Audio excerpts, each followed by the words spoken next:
The French are fighting Al-Qaeda there. The Islamic terrorist group, we don't have them on the run, guys. If you're listening to what the president's saying, look at Benghazi and look at what's going on in places like Mali and other places. They're just waiting in Afghanistan for, what year? 2014. And who told them what was going to happen in 2014? You know, we got a lot of problems. And let me say this before I continue any further. Last night, I was over at Copley, Ohio, never been there before, and had the opportunity to speak to the Ohio Second Amendment group, OSAG. How many of you were there last night? There were a few here. Homer was there, and yeah, and we had a wonderful time. There were 40 people there last night. And I said, if you're not a member of the NRA, Buckeye Firearms, Ohioans for Concealed Carry, the gun collectors, we need to support those organizations. And we had a couple representatives there last night. And the reason I say that, there is strength in numbers. And if we don't support them, we're not going to have a platform in Washington, D.C. I told him one of my favorite magazines was the American Rifleman from last year. And I don't remember if it was June edition, one of the summer before the election, and had a picture of the NRA identification card on the front of the cover. Anybody remember that magazine and what it said? What did it say? Anybody remember? I don't want to put you on the spot. It said, this card will defeat Obama. I kept that because I thought we were going to beat Obama. I knew we were going to beat Obama. I went door to door starting in June in Brown County, Southern Ohio, and the response was tremendous. And I thought all the way up to the election day we were going to win. Well, we didn't. We've got 4 more years of this commander-in-chief. And I am so energized by seeing so many people out here on a Saturday morning. What's most people doing right now? They're sleeping. Boy, that alarm clock went off this morning. I'm thinking, I don't know about this. But anyway, how many in here are less than 40 years old? I wish. Well, we got about 6 hands. What does that tell you? You know, we mentioned the Young Republicans Club back here. They were talking about that. And we need to engage the younger folks. We can work all we want, but each of us have how many votes? Well, wait a minute, if we're Democrats. Oh, Bob Gibbs, did I say that? Is this supposed to be partisan? Hey, Bob, stand up for a minute. Hey, you guys know Congressman Bob Gibbs right here? Yes. This is a great American. Bob and I served in the House, I think 4 years, and then he went over the dark side over to the Ohio Senate. And, no, I'm teasing.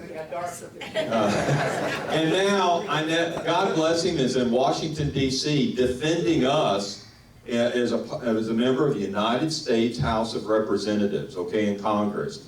And my goodness, do we need men like Bob and Jim Renacci? Who's got, Jim's their congressman, okay? I mean, he's a great American, and we've got some good ones up there. Jim Jordan is going to be speaking next week at the Claremont County Lincoln Day dinner. And I was so glad when the prayer was mentioned that yesterday was President Washington's birthday, and of course February 12th was President Lincoln's birthday. Tonight we have in Brown County, where I live, we have the Lincoln Day dinner, and so I'm excited about being a part of that.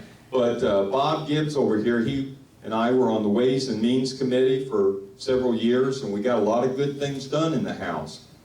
Term limits will get you. I could have run for the Ohio Senate. I chose not to. There's a reason for term limits. And so after serving my 8 years, I went home. And so, but I didn't pack my bag. I've still got it out, and I'm still fighting the good fight because I'm worried. I went through the parking lot this morning. I love looking at bumper stickers.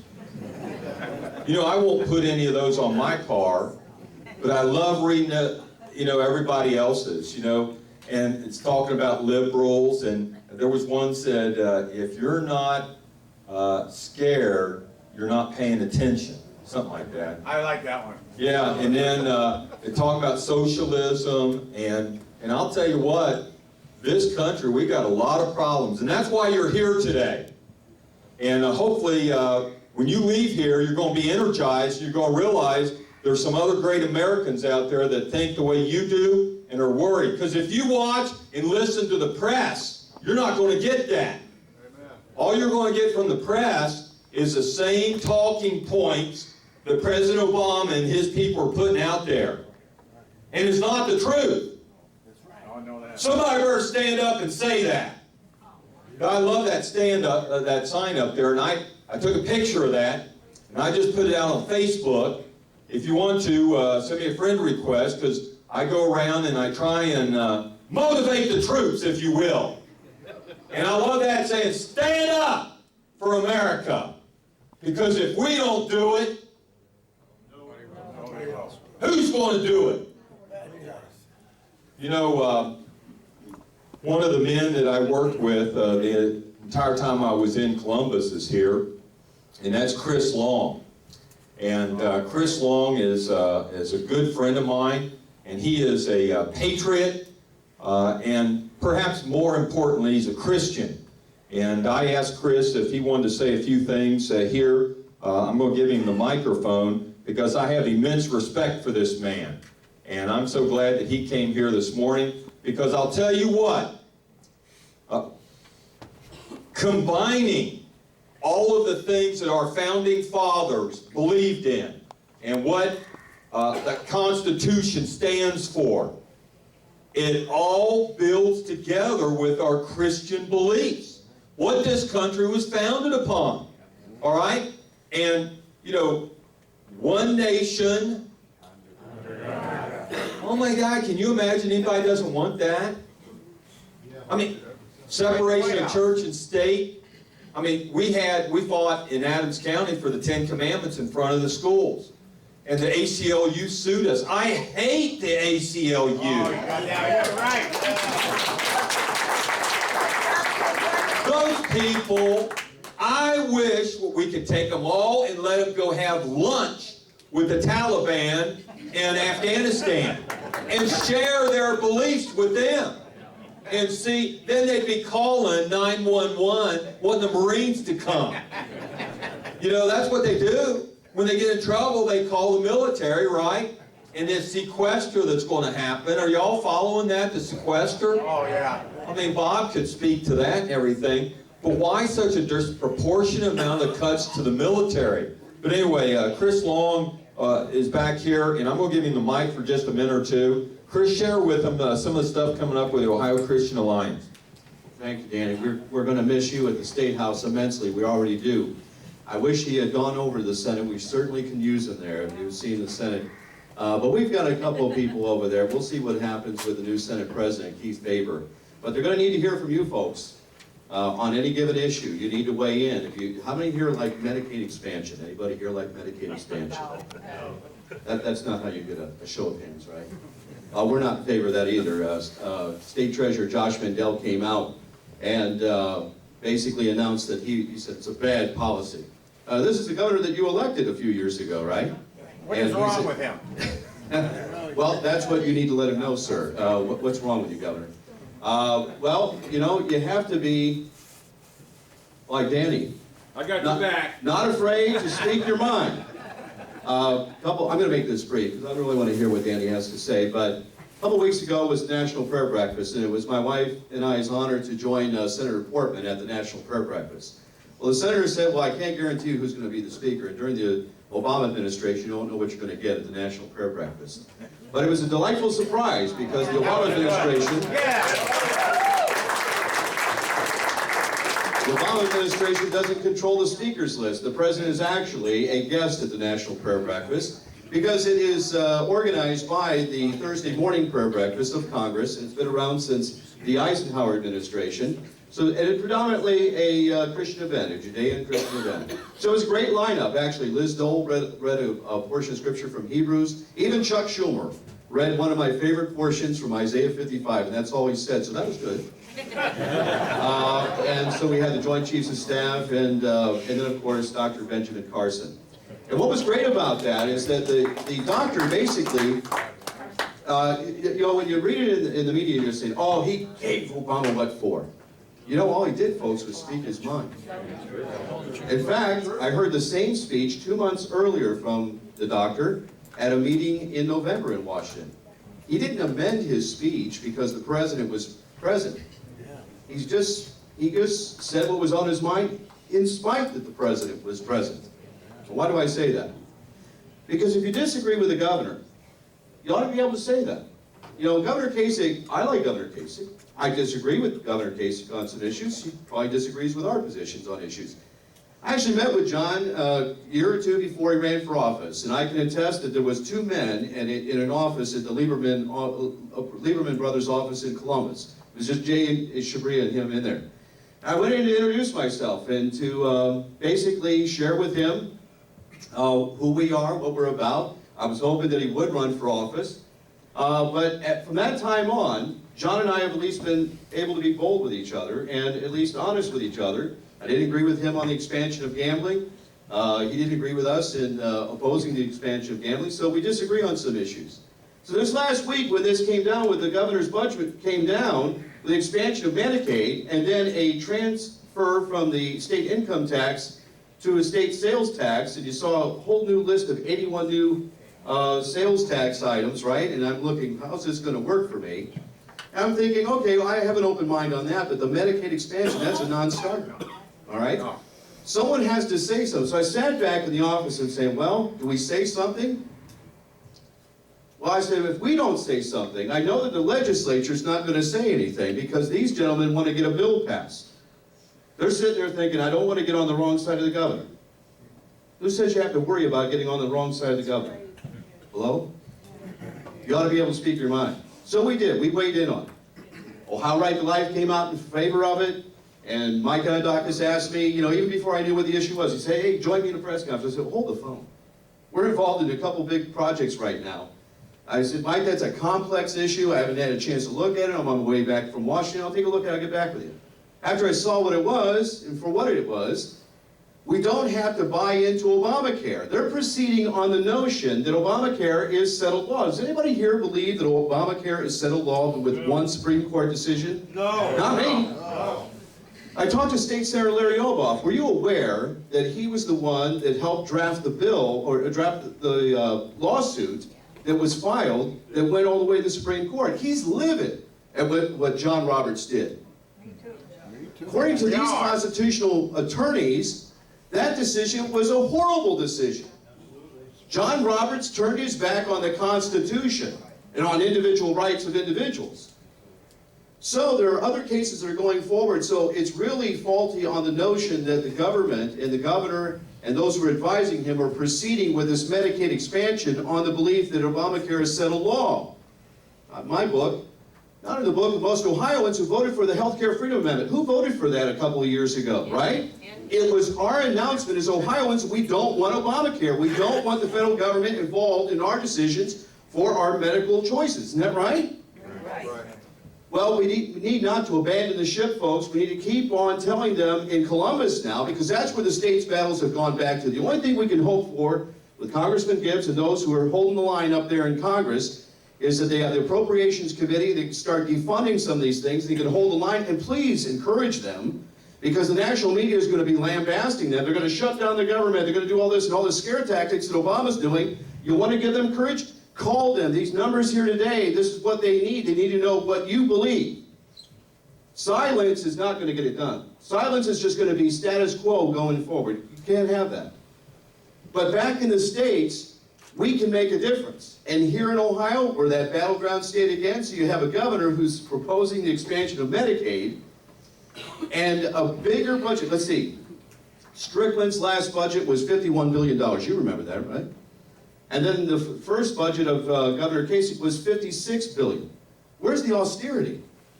Where's the cuts? That's the first thing. I don't know, I'm not a numbers guy, but I looked and I thought, that seems like we're spending more money than we were last budget. This one's $63 billion. Hello, again, where's the austerity? Where's the cuts here? So I think, just in basic flatline of looking at numbers, you're saying we're spending more money than we ever have before in Ohio. Where are we cutting? Well, they need you to weigh in. Well, I'm going to get to my main point real quickly. We're a public policy voter education organization, grassroots, been around 22 years. We produce a voter guide, some of you have seen it. We survey candidates, we publish results in educational voter guide. Our folks are working the polls from the boards of election, polling location, poll observers, and encouraging people in their congregations to register and vote. The last couple of years, we started to hear more and more reports in the days leading up to the election on election day of suspicious activity, voter fraud. Well, I've not been one to believe that there was widespread voter fraud in Ohio when I started with this organization 12 years ago. But over the last couple election cycles, we've had a new phenomenon in Ohio. We have 35 days of open voting. 35. We have something called Golden Week, where they can register and vote on the same day for a full week. Now don't think, who came up with the term Golden Week? The campaigns did. And I have to say the liberal or Democratic campaigns did. Where they could bring people into Ohio, register and vote on the same day. How do you stop that? That's voter fraud. Well, it's because nobody really takes the time to actually track this stuff down. Now, you've all seen the story out of Hamilton County of the woman who voted maybe up to 6 times, right? Right. That's something that's happening unrelated to what we're doing. We are conducting basically a statewide citizens audit of boards of election. Simply, we are requesting the memo sheets and incident reports from election day alone. Those are everyday Ohioans like you and me that work the polls, that write down anything from a problem with a with a voting machine or a provisional ballot or somebody whose name's not correctly put in the book, but other serious items as well where people may have voted twice, okay? As a result of that, we're going to present that information to the Ohio General Assembly, to the Secretary of State, also to the Attorney General in about 3 weeks. We're going to urge them to take action in limiting early voting. They have to deal with a problem with provisional ballots. We didn't get here overnight. After the 2000 election, that's when provisional ballot expansion started happening. Remember Help America Vote Act? That means that anybody can walk into a polling location, whether they're in the book or not, you can't deny them their right to vote. You've got to give them a provisional ballot. Guess what we're finding out? Those ballots they're supposed to go in an envelope and then sent back to the Board of Elections for vetting. We're finding out that those ballots are making their way into the machine. We've got sworn statements of that. Where people have it written down on a memo sheet of a report, and that's why I'm asking this room today, if you know of a situation where someone's had a problem with, you went to the polls and you were told that you already voted, but you didn't already vote. We need to know that. I have a sign-up sheet here today. We have some reports that you can file out. All this will help those at the Ohio legislature who will move forward on limiting early voting, dealing with the problem with provisional ballots. We also have a problem with voting machines in Ohio. Who has the touchscreen monitor? Do you have that here in Medina? Yeah. There's a lot of problems with the touchscreen monitor. Why? Well, can you imagine having your cell phone for 10 years? It's not going to work after a while. Those touchscreen monitors are reaching the end of their shelf life. Half the counties have touchscreen, the other half have optical scan. That means where you hear these stories where people say, I was pushing one candidate, but another candidate kept coming up. Well, we've had testimony that this is happening in counties all across Ohio. The Secretary of State is aware of it, and it's going to have to be addressed. All this is a comprehensive review of what we're doing in Ohio, because folks, listen very carefully. If we don't fix this now, you might have the same results in 2016. Is that what you want? We talked about young people. When young people were saying to me, what's the use? They're just going to steal the election. Our folks never talked like that. I told that to the Secretary of State. I said, Mr. Secretary, our people, they worked the polls for a couple decades now. They work year in and year out. We win, we lose, but we always get back in the game. When our folks start losing faith in the system, there's something wrong with that. He said, we can't have that now, can we? I said, no, sir, we can't. We have to fix this. And if they break it down, if they don't get this done in the legislature, because they're just going to point fingers back and forth, Democrat, Republican, okay, it's going to get frustrating. Photo ID requirement, the time has come in Ohio to have photo ID requirement.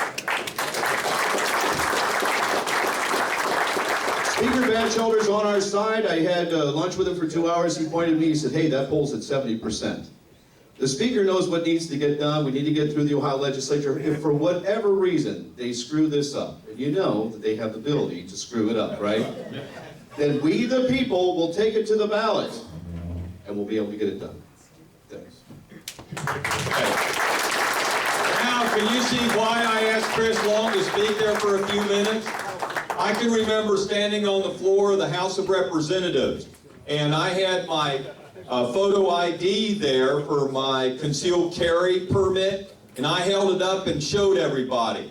And I took out my driver's license, showed it to everybody, my picture on it. I said, you can't drive in Ohio without a photo ID. You can't go to the bank and cash a check without a photo ID. You can't get on a plane without a photo ID. You can't do anything without a photo ID except vote. Are you kidding me?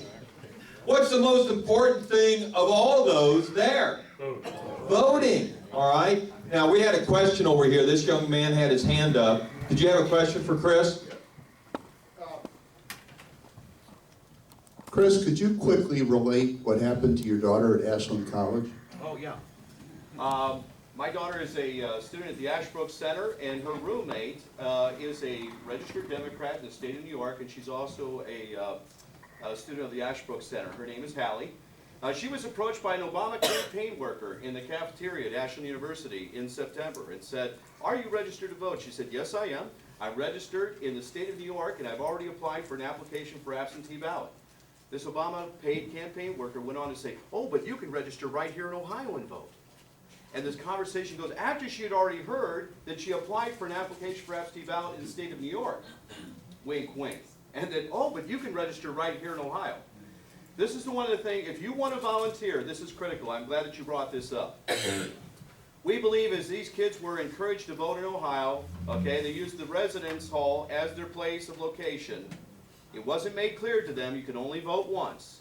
We believe that there are a number of them that voted in Ohio and voted back home. That's voter fraud. We need some help in investigating that. It's going to take, there's no existing database search. The Secretary of State only compares county to county in the state of Ohio. It will be individual citizens that will do a background check on a group of students who registered in Ohio during a certain time period.